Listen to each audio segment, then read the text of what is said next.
Hello and welcome to my channel. In this video, we'll be examining 5 of Sully's most popular tracks to help you improve your jungle bass lines. The MIDI files, 808 samples, and serum presets for this tutorial will be available in the description for free. I'll be doing another deep dive into this project live on stream this Tuesday at 7 PM GMT, where we'll have an in-depth look into the drums and bass design. This will be linked in the description. I've made a couple of videos on Sully in the past, so I'll link these below, along with all the tracks I reference in the video. I've automated the BPM based on each track, so keep an eye out for these changes throughout the video. Some elements of this project, particularly the breaks, are a bit of an embellishment, mostly because I found recreating Sully's drums quite challenging. Let's get into it. Our first track is Memories. The exact elements heard in my loop don't occur within the same section of the track, but I wanted to try and fit as many basses into this video as possible.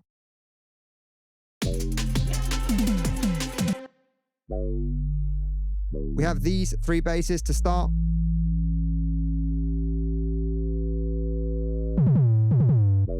And I've color coded them to make the individual MIDI notes easier to see when all 3 are selected. We're in the key of A minor, and this is an ideal key for beginners as it's all the white keys on the piano. Minor scales sound darker, which is great for jungle, and all 5 tracks are in natural minor keys. Every other bass line in this video starts from the root note, so for this project that'd be A, but here Sully starts on the 6th, which is an F. For certain sections of Memories, Sully resolves the bass line to A, and resolving to the tonic is a good alternative to starting the bass line with the tonic. I'd recommend experimenting with starting your bass lines on the minor 6th as an alternative to the root. The bass line is mostly legato, so longer held notes.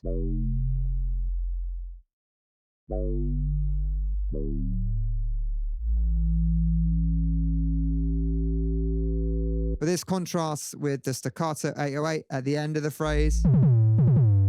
Contrasting staccato and legato elements is something I emphasize when I'm teaching, as it can help add variety and dynamics to your tracks. So here Sully uses basses which fade in via a filter opening, in contrast to the 808 rolls, which are more punchy. The basses for the first 3 notes and the 4th note of the phrase are similar patches. Using this add seconds waveform creates an FM-like texture by modulating the wavetable position.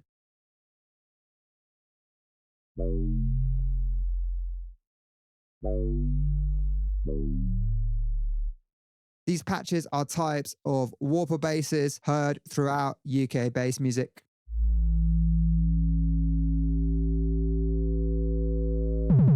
Using 2 similar basses creates variety in your bass lines whilst maintaining a consistent aesthetic. Let's see what's happening with the other melodic elements, as these can inform our analysis of the bass line. We have some drone sounds.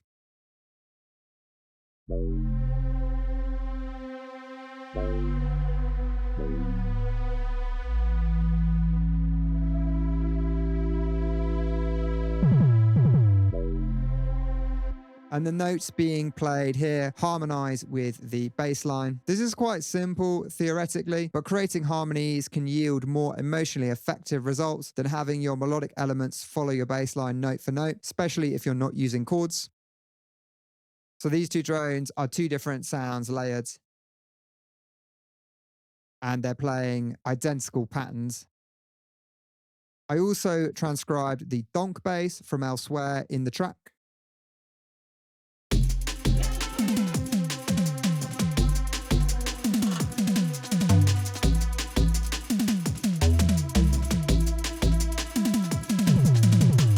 This follows the previous MIDI patterns with a few passing notes. Using the same or similar bass lines across different patches can help differentiate sections in your tracks. Next, we have Verite.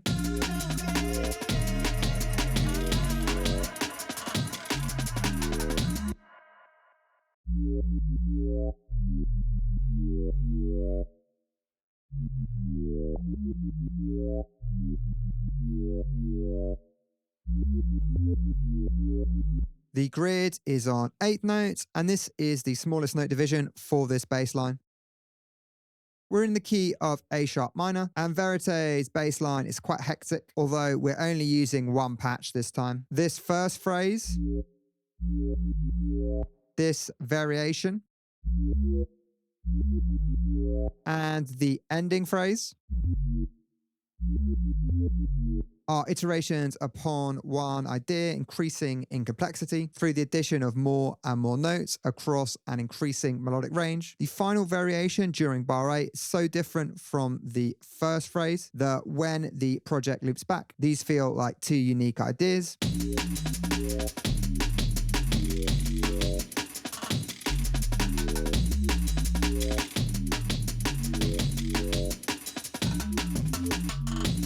Iterating upon short melodic motifs as part of longer phrases is a useful technique for adding variety to your bass lines and other melodic elements. We also have these stepwise phrases from bar 2.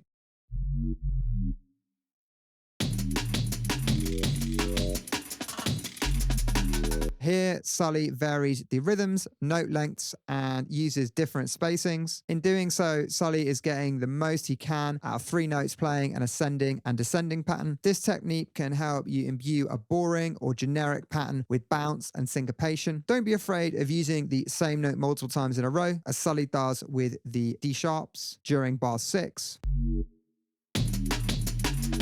Verite's bass line is the busiest I've transcribed for this video, and in all the other tracks, either the drums are busier or there are more melodic elements. The implication here is that a track that already has a lot of melodic elements or busy rhythms might call for a simpler bass line. Our only other melodic element is the vocal.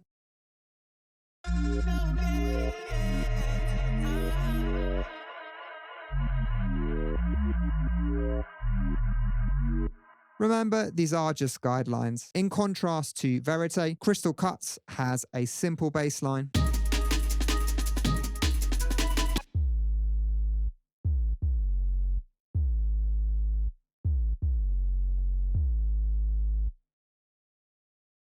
This bass line is only 2 notes, but it's the spaces between the notes, twinned with Sully's idiosyncratic rhythms, which create that jungle feel. The bass line doesn't repeat during the 8-bar measure, giving it an improvisational vibe. Playing in a 2-note bass line on a keyboard and then quantizing it could be another technique worth exploring, especially for beginners. We also have the bass note changing on the second beat of the bar, as opposed to the first beat.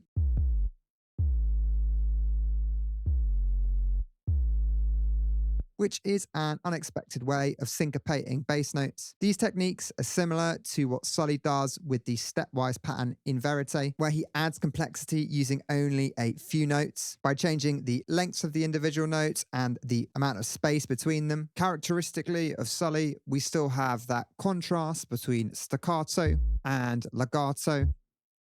Outside of the bass, we have these crystal fifths, and they play 2-note harmonies, repeating every 2 bars.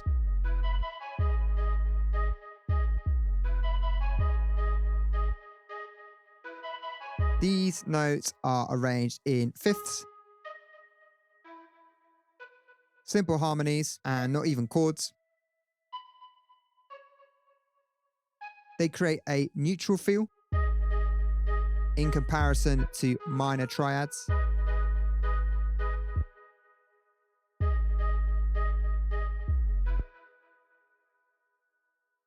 This patch is an Omnisphere preset called Retro Flute Celeste, although I'm not sure this is what Sully uses in Crystal Cuts.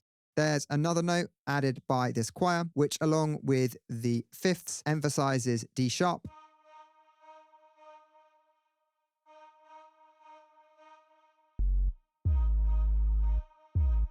Whilst the bass plays G sharps. So the bass and choir are playing the notes of the fifths.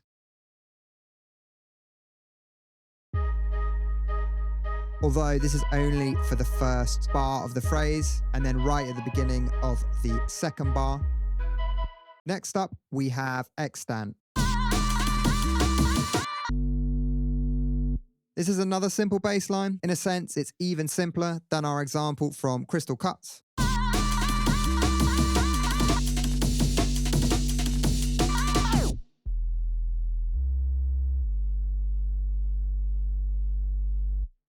There is syncopation.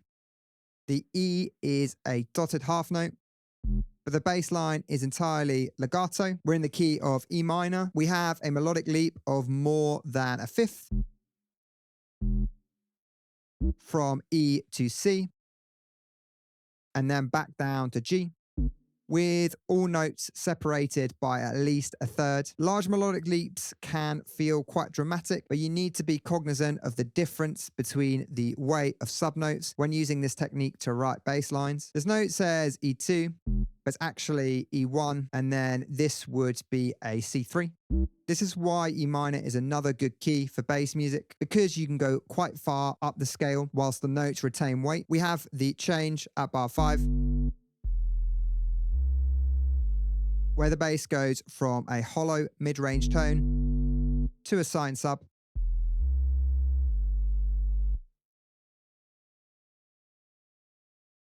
This is done with a macro in Serum.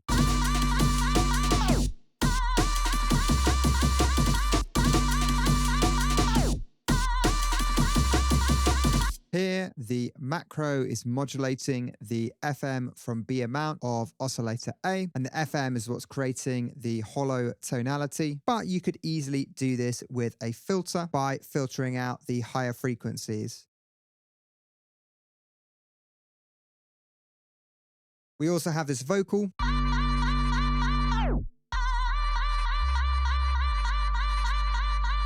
which seems like it's mostly playing a G, which is the third degree of the E minor scale. Again, simple harmonies, but effective. Finally, we have blue.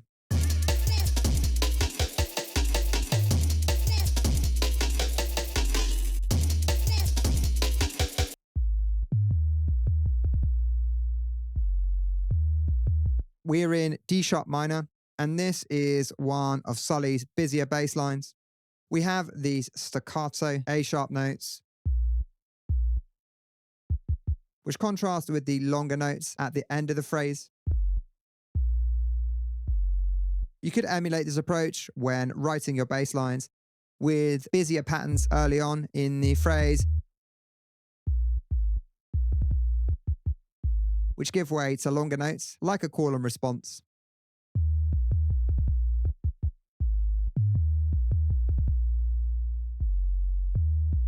Like with the last bass line, we mostly have melodic leaps of around a third, although we have a whole octave jump with the G sharps. So what have we learned? For some of Sully's bass lines, we have busy staccato patterns, which sometimes utilize an entire octave or more in the case of blues bass line. Even with simpler bass lines, Sully gets a lot of mileage from playing with note lengths and the spaces between notes, which creates syncopated grooves. This can be important for jungle, as the low-end percussiveness will often come from a bass rather than a traditional kick drum, even if the bass is an 808. Some of the other tips we've gathered are using minor keys, using keys between D sharp and A sharp for the heaviest subtones, staying within one octave, although blues bass line flouts this rule, and starting your bass lines on the root note. Although again, this is another thing to experiment with. All the bass lines aside from blue are 8-bar phrases. I'd recommend starting with a 4-bar phrase, duplicating it, and then adding a little variation at the end. In terms of resolving your bass lines, in both Xtan and blue, Sully resolves to minor thirds. So this might be another good starting point. Overall, I'd encourage you to experiment with writing a variety of jungle bass lines using as many of these techniques as possible. And that's the video. Please leave any questions in the comments, and I'll see you in the next one.